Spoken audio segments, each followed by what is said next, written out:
Jumpa lagi dengan Sukowaspodo di kanal Tentang Kita. Prabowo menyumbang 1098 ekor sapi kurban untuk Idul Adha.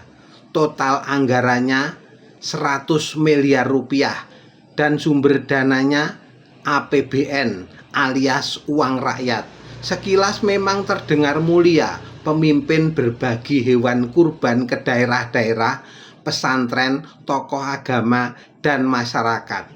Tapi tunggu dulu, kalau ini disebut ibadah kurban pribadi, muncul pertanyaan besar. Bolehkah ibadah personal dibiayai uang negara?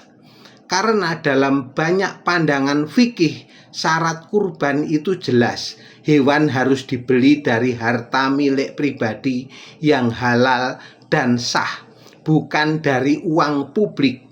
APBN itu amanah rakyat, bukan rekening pribadi penguasa.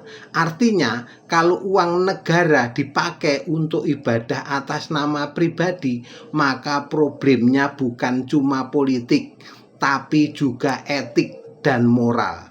Dan ini pola yang mulai sering terlihat. Apapun dibungkus bantuan sosial, apapun dibungkus kepedulian, padahal yang dipakai tetap uang rakyat. Lucunya lagi, kalau rakyat minta subsidi pendidikan, kesehatan, atau harga pangan murah, jawabannya sering anggaran terbatas. Tapi untuk sapi premium 100 miliar rupiah langsung tersedia. Rakyat disuruh hidup sederhana, pejabat justru sibuk membangun citra kemurahan hati menggunakan dompet negara. Ini yang berbahaya, karena lama-lama publik dibuat lupa mana sedekah pribadi, mana program negara, mana ibadah, mana pencitraan politik. Dan ketika uang rakyat dipakai sesuka hati demi membangun popularitas penguasa, maka sebenarnya yang sedang disembelih bukan cuma sapi, tapi juga rasa keadilan masyarakat.